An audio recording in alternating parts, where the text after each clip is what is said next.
At ang topic po sa umagang ito ay pinamagatan po nating what the world could never offer.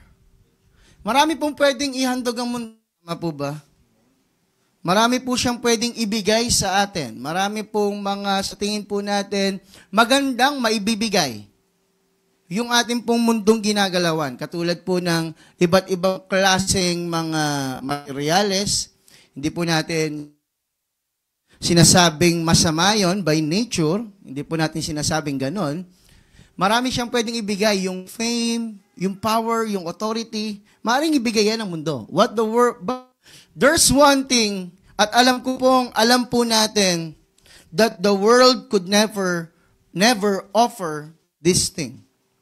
Alam niyo po, sabi po ng National Commission for Culture and the Arts, may isang tanong po sila, nag-survey po sila sa mga Pinoy. At ang isang tanong nila, ano bang mahalaga sa mga Pinoy?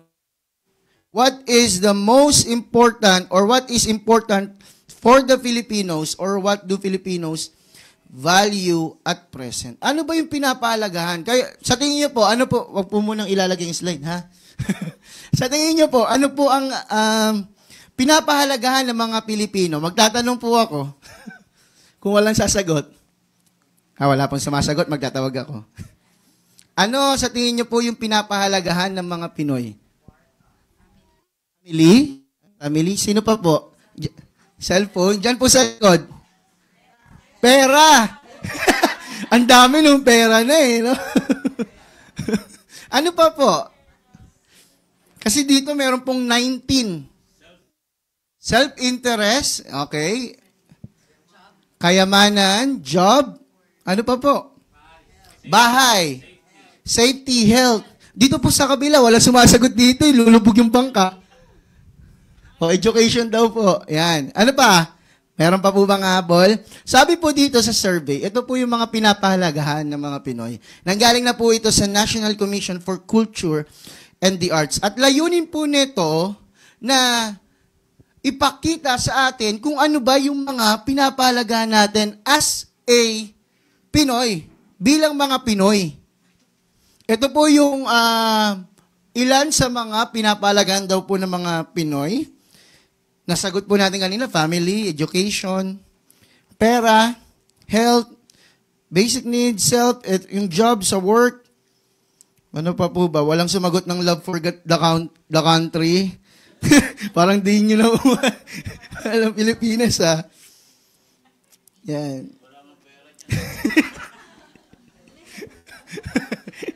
Yan.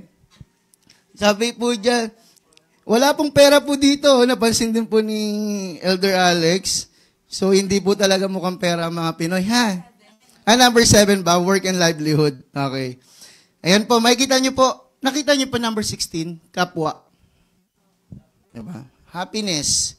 Mga binavalue o pinapahalagan po ng mga Pinoy. Do you agree with this survey? Nag-agree po kayo? May hindi nag-agree.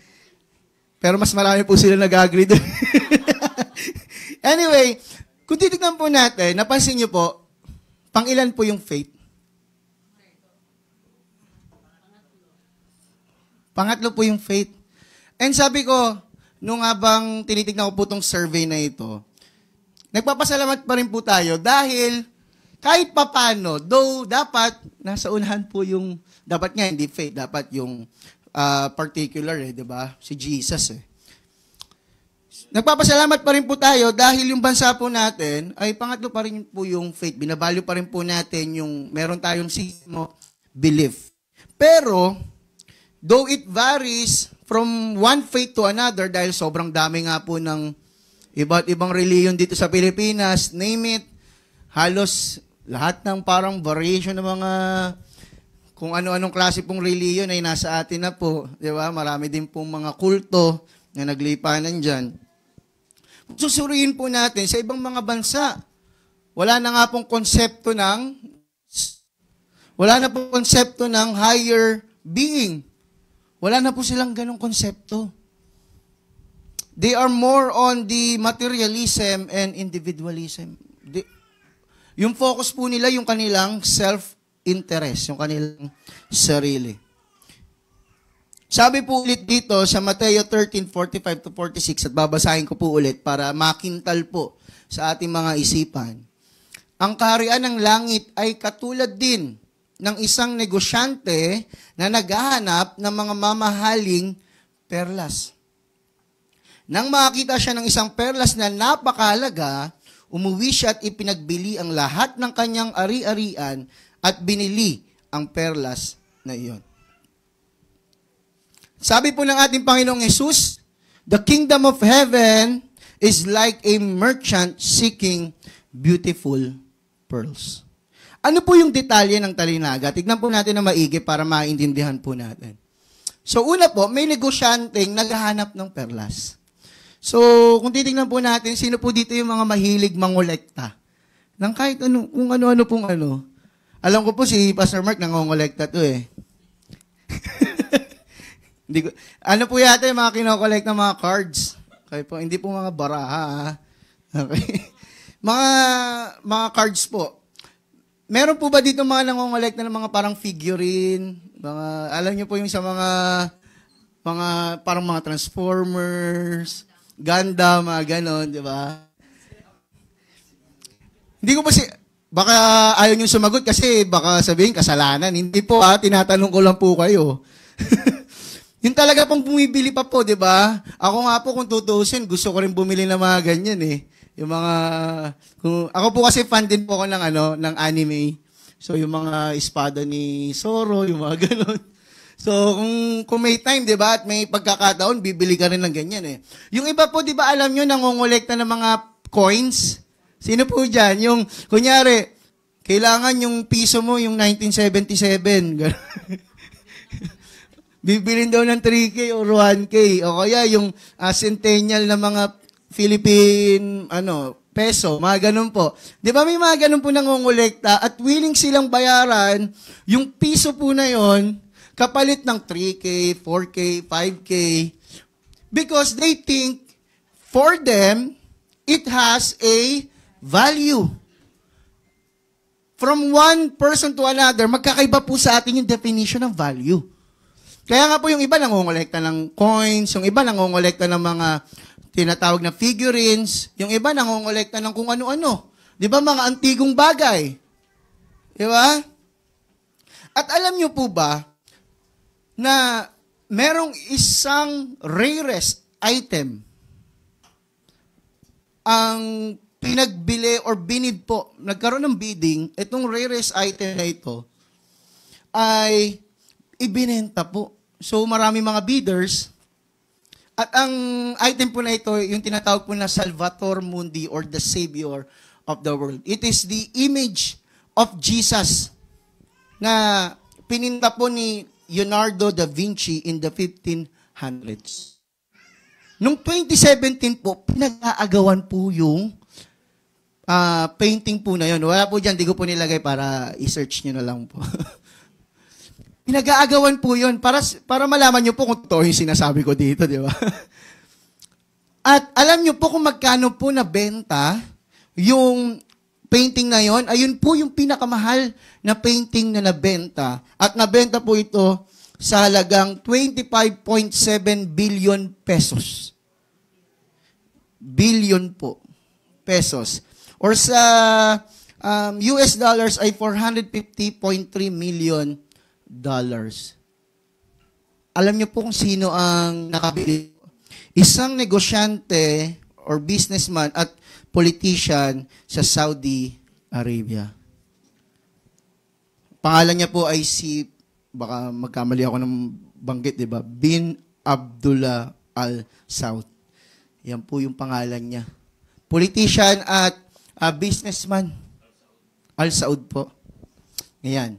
Siya po ang nakabili sa nagkakalagang 25.7 billion pesos. Sa tingin niyo po, bakit binili niya yun? Wala lang kasi sa kanya yung pera. Hindi, sa tingin niya po kasi parang one of the important, kumbaga the most valuable na item or artwork in the whole world, not only in this time, kundi timeless yung yung value niya. Kaya niya po binili yung bagay po na yun. Imagine niyo po. Diba? Parang katulad po siya dito ng negosyante na naghahanap po ng perlas. Nakita na po kayo ng perlas? Siguro, sino po yung suot ng pearl? Natagpuan niya po yung perlas na pinakamahalaga. At ano pong ginawa niya? Nung nakita niya po yung pinakamahalaga, binenta niya po yung mga ari-arian niya para mabili lang po yung bagay po na yun.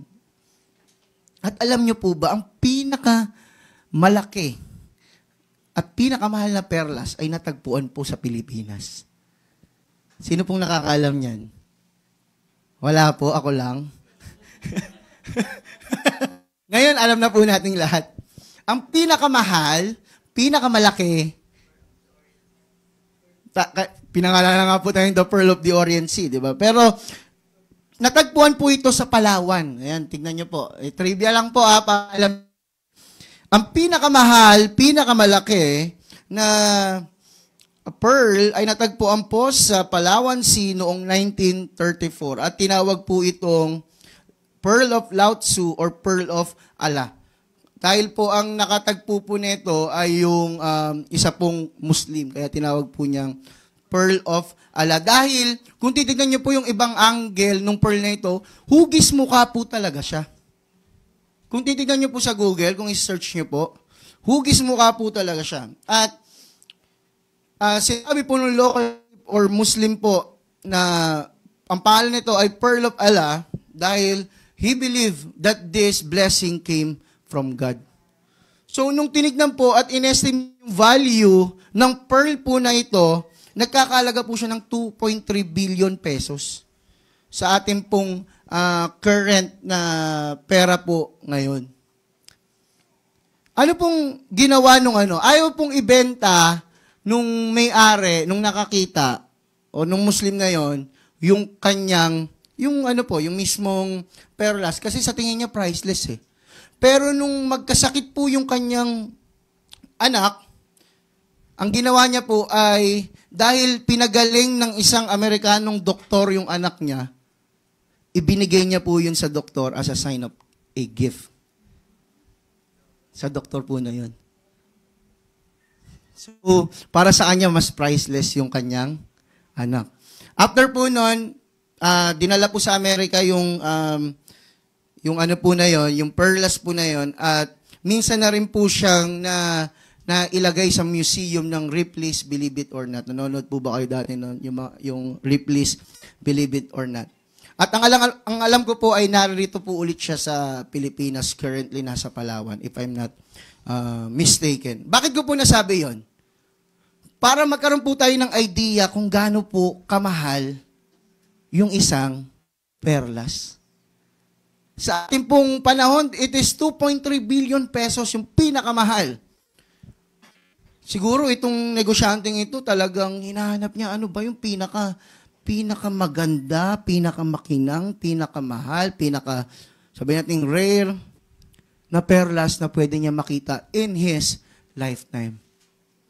At alam niyo po, he believes that there is something worth for. This person is on a mission to find that which is of great value.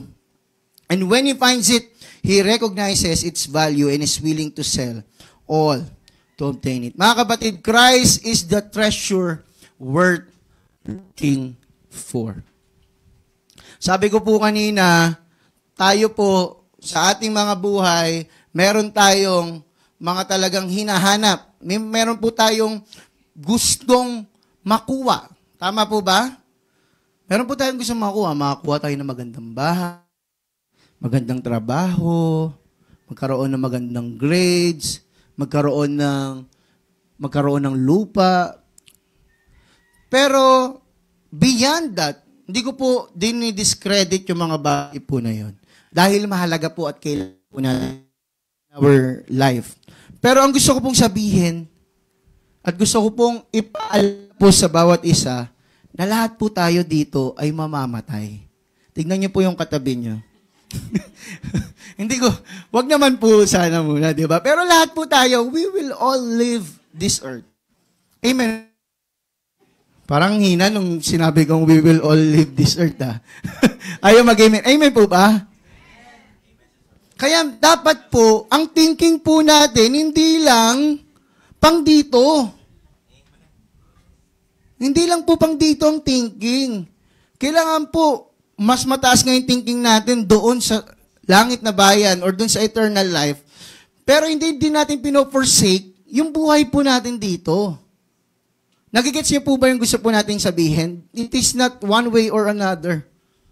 It is both way. Dapat yung buhay po natin dito ay buhay na nagre-reflect ng pagpapala at ng pagkakilala po natin sa Panginoon. At alam niyo po ginawa niya, when he finds it, he recognizes its value. Nung nakita niya yung perlas na yon, ito yung pinakamahalaga. Bebenta ko lahat para lang makuha to. Imagine niyo po yung mindset niya, yung thinking niya.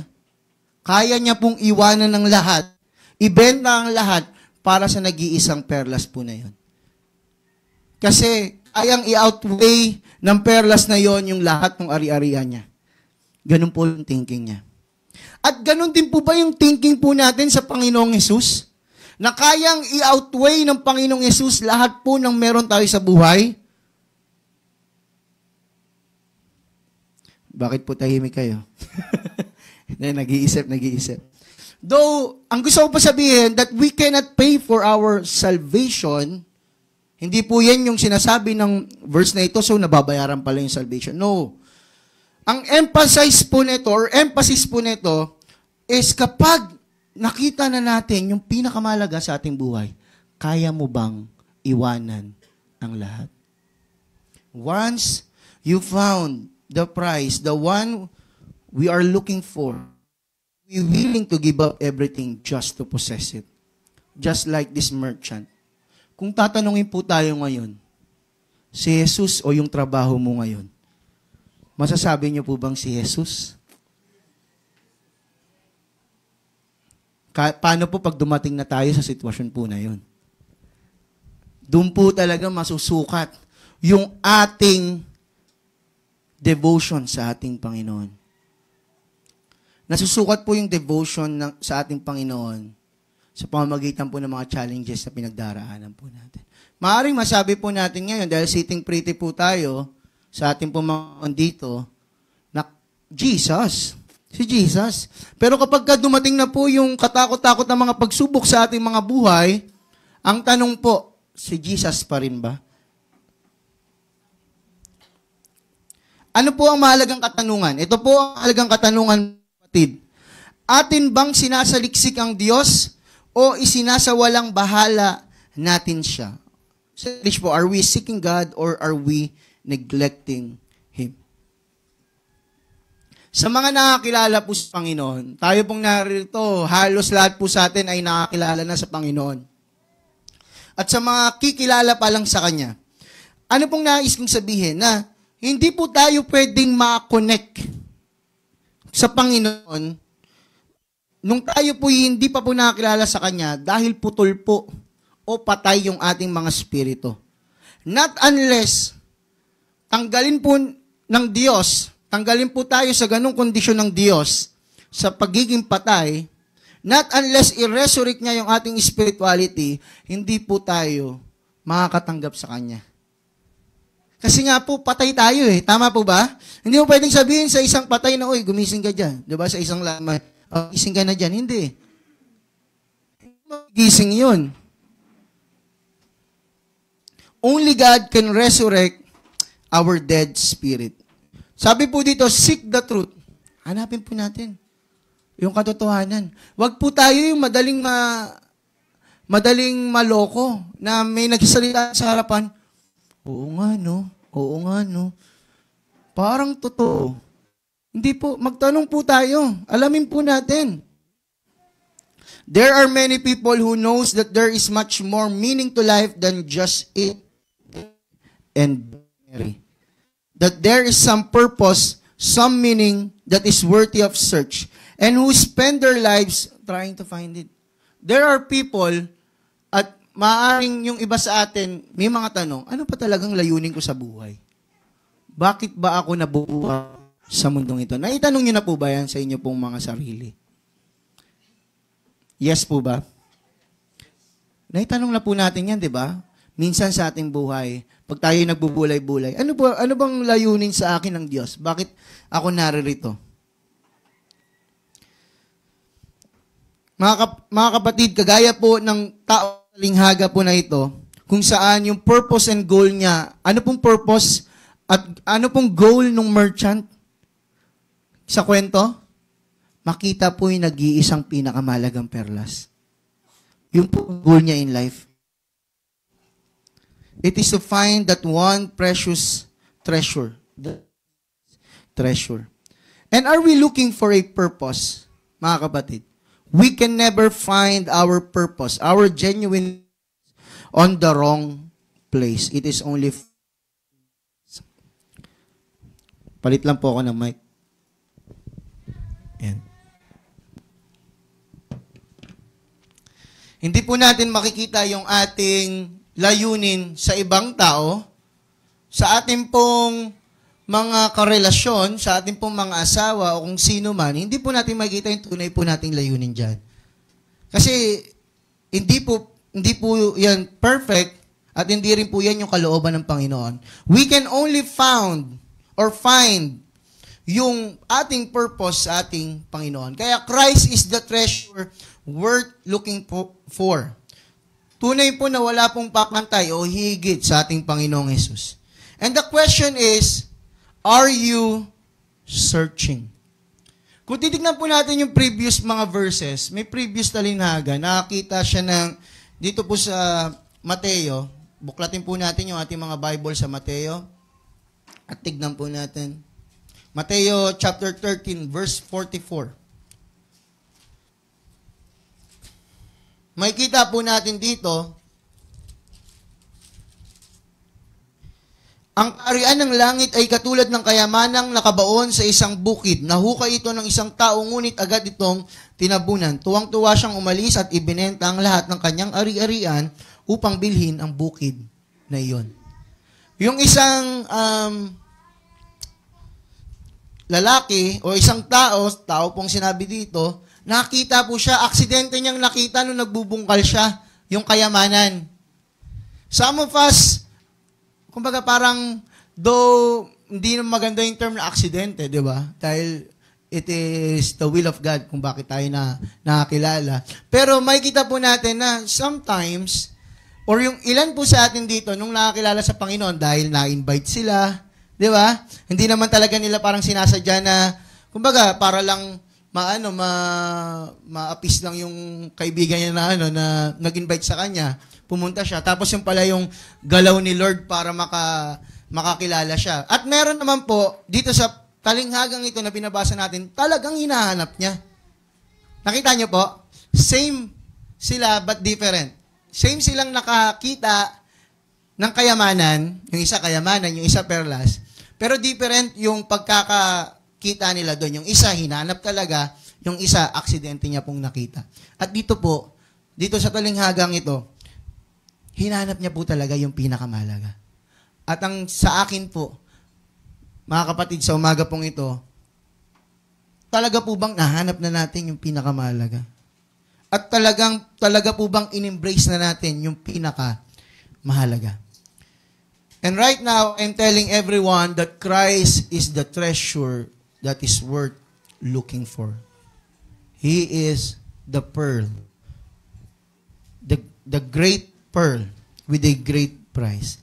Basahin po natin yung verse 46. Nang makakita siya ng isang perlas na napakalaga, umuwi at ipinagbili ang lahat ng kanyang ari-arian at binili ang perlas na iyon. Tignan niyo po, ano pong ginawa ng lalaki? Nung matagpuan niya po yung perlas, sagutin niyo po ako, ano pong ginawa niya?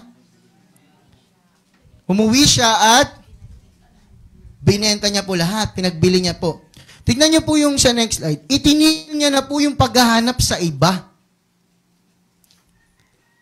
Itinigil niya na po yung paghahanap ng iba pang perlas dahil natagpuan niya na ang pinakamalaga. Alam niyo po, natagpuan niya na.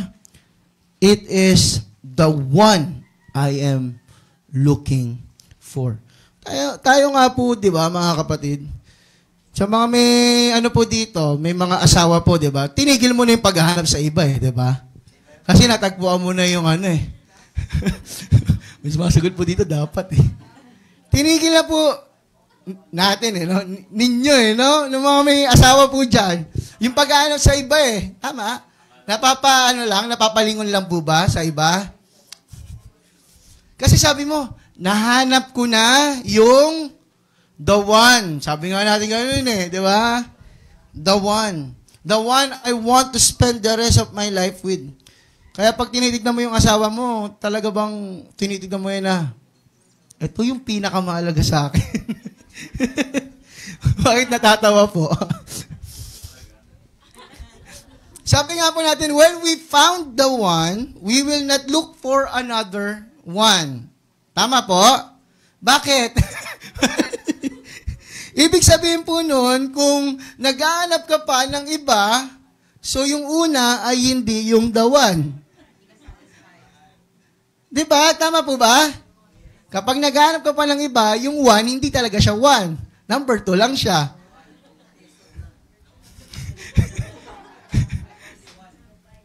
Kasi naghahanap ka pa ng iba diba? Logically speaking, hindi mo talaga, hindi mo talaga nahanap. Nagkunwari lang, diba?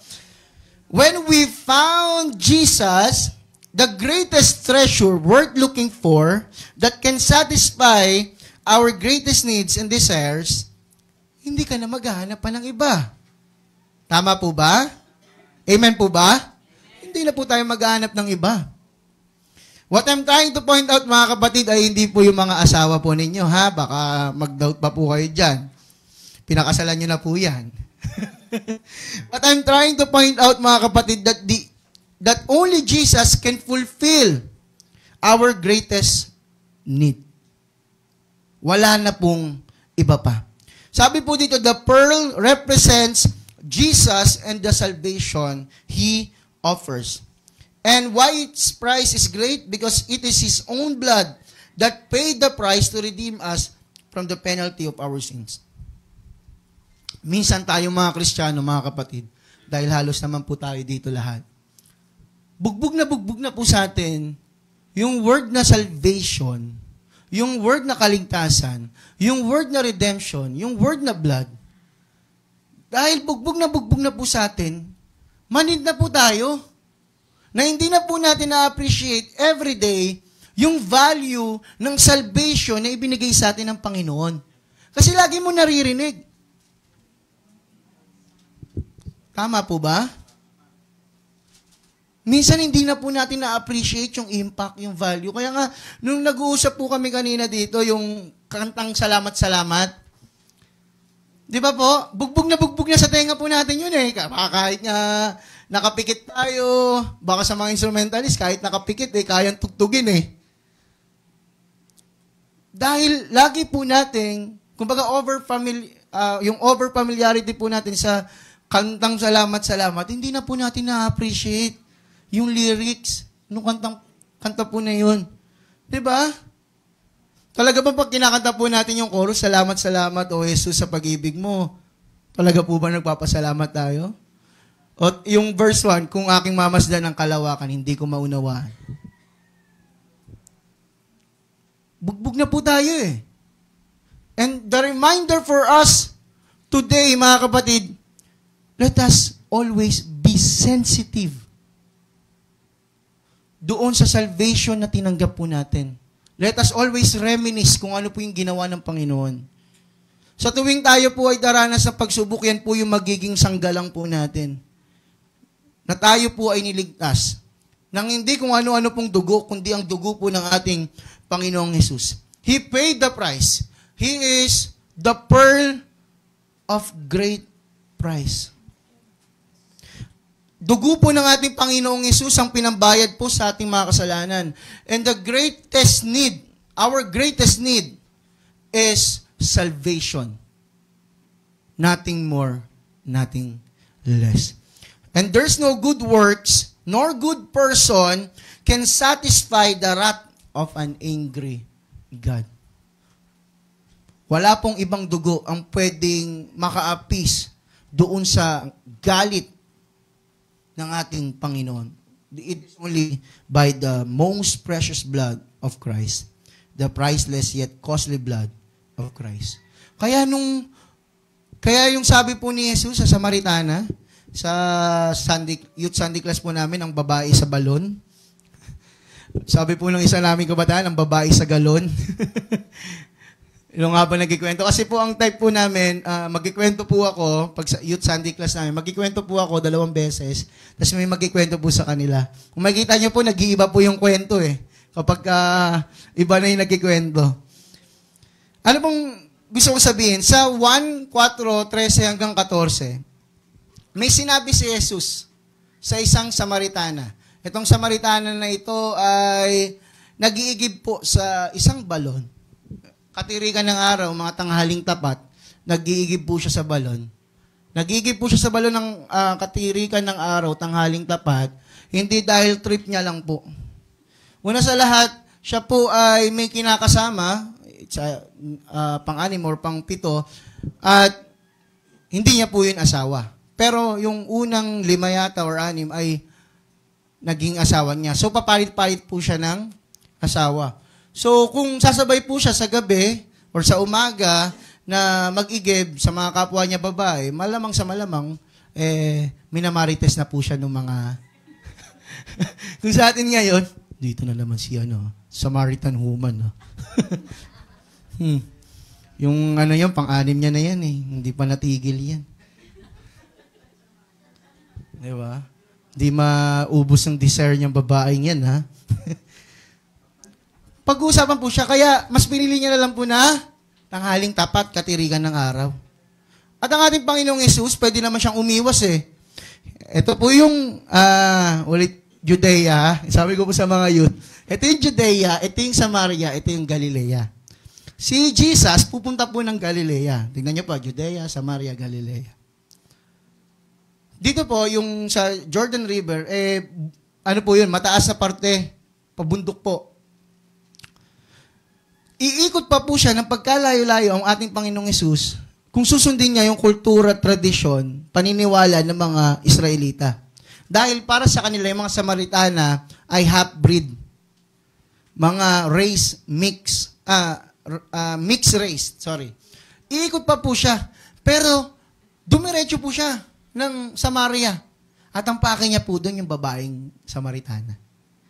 At alam niyo po, na nauuaw si Jesus, binigyan po siya ng babae ng tubig. At sumagot si Jesus, ang bawat umiinom ng tubig na ito'y muling mauuhaw. Ngunit ang sino mang uminom ng tubig na ibibigay ko sa kanya ay hindi na muling mauuhaw kailanman. Ang tubig na ibibigay ko ay magiging batis sa loob niya at patuloy na bubukal at magbibigay sa kanya ng buhay na walang hanggan. Sa English po, everyone who drinks this water will be thirsty again. But whoever drinks the water I give them will never thirst. Indeed, the water I give them will become in them a spring of water. Sa ibang salin po, living water, welling up to eternal life. At saktong-sakto po, dun sa need ng babae. Dahil no man can satisfy the need of that woman.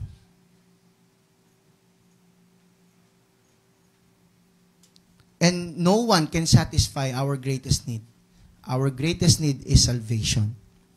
Christ satisfies our longing. He makes us whole and clean before God. And He comes and quiets our hearts. He also gives us hope and future. Kaya hindi po tayo masasatisfy ng trabaho po natin. You can never find your purpose in your work. You can never find your purpose sa kung ano man po yung ginagawa po natin. We can never find our true purpose on those things. We can only find our real purpose in Jesus. Kaya wag po natin gawing option si Lord. Hindi po siya option. Hello? Hindi po option si Lord. Hindi po option ang pagsisimba. Magsisimba ba ako ngayon? Parang hindi ko trip ha.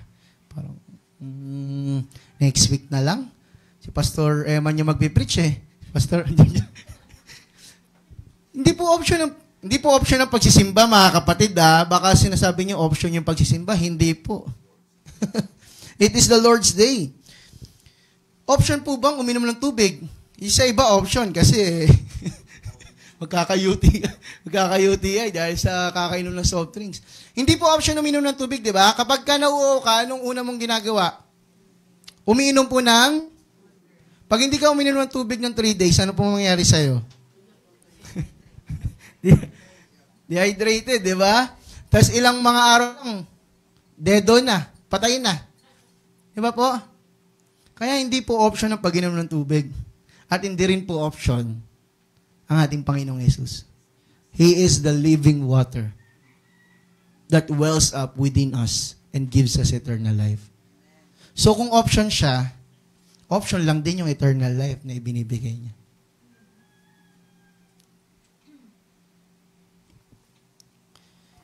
Kay Jesus lamang po matatagpuan ang buhay na may totoong layunin. Hindi ko po sinasabing wag na po tayo magtrabaho, wag na po tayo magnegosyo, wag na po tayo mag-aral.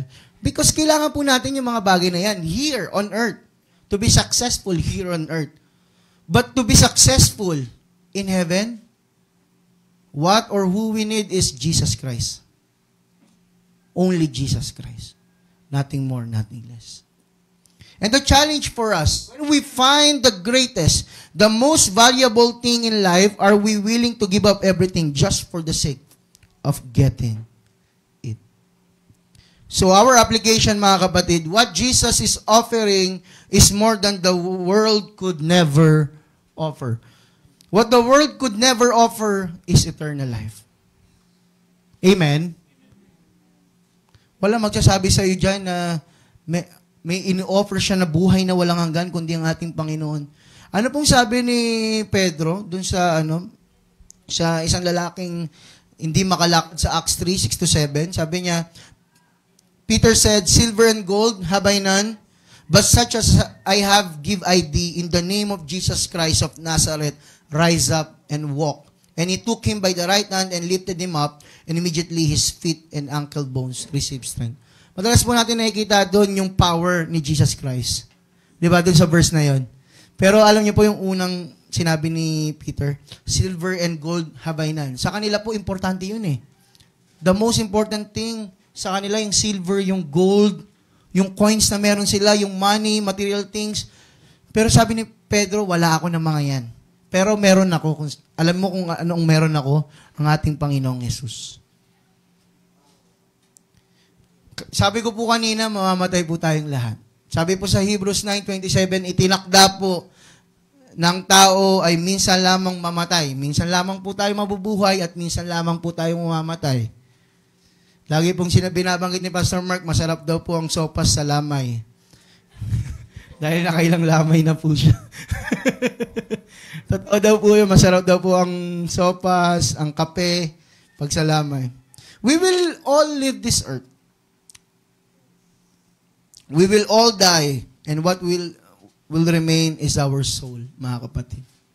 This body, ito po pwede mong ilagay 6 feet underground at pwede mo ring i-cremate, maging abo. What will remain, mga kapatid, is our soul and our relationship with God. That is the greatest value po. And the question is, do we really have a genuine relationship with Him? At kung meron tayong genuine relationship with Him, ano yung current status ng relationship po natin sa Panginoon?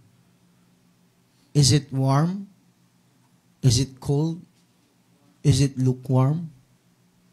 Is it on fire? Kayo po ang makakasagot niyan sa inyo pong mga isipan. Tayo lamang po ang makakasagot niyan. Is my relationship with God, with Jesus, is on fire? Is it lukewarm? Is it cold? Is it warm? Name it, mga kapatid. But only you can identify your relationship with God. Am I really serving Him? Am I really doing the ministry? Isinuko ko ba ng tuluyan o tunay ang aking buhay sa Kanya? Bilang pagkatapos, mga kapatid, sabi po sa Marcos 8:36, Sapagkat ano bang mapapala ng isang tao, makamtan man niya ang buong daigdig, ngunit mapapahamak naman ang kaniyang sarili. Sa English po, for what does it profit a man to gain the whole world, forfeit or lose his soul? Bago po sabihin ng Panginoong Yesus sa mga katagang ito, alam niyo po ang una niyang sinabi sa Mark 34? Sabi niya po sa mga disciples niya, if anyone would come after me, let him deny himself, take up his cross, and follow me. Sa Tagalog po, ang sino mang nagnanais sumunod sa akin ay dapat itakwil ang kanyang sarili, pasanin ang kanyang krus, at sumunod sa akin. Ano po sabi? Itakwil ang kanyang sarili. Alam niyo po yung word na itakwil? Napakabigat na word po yun, di ba? Pagka galit na galit sa'yo ang iyong mga magulang, lumayas ka dito, tinatakwil na kita. Kumbaga, parang pinutol na, di ba? Yung relationship, pinutol na yung connection. Tama po ba? Ano pong ibig sabihin nito? Pag tinatakwil or we are denying ourselves, pinapatay po natin yung ating dating pagkatao. Ang problema po, namamatay nga, nabubuhay din. Pagka medyo nagiinit ka na, nabubuhay yun eh. Diba? Yung inis, yung galit, nabubuhay eh. Pagka binubuhay mo yung dati kong pagkatao, ha? Mga kapatid, wala po tayong mapapala kung tayo po ay nag-iipon lang ng mga bagay dito sa lupa at hindi sa langit. Mahalaga po na, nag-iipon tayo sa buhay na ito para sa ating mga susunod na salinlahi for our next generation. That is good. Pero paano naman po yung kabilang buhay po natin, mga kapatid? What does it profit us if we gain everything in this world but loses our soul in the process?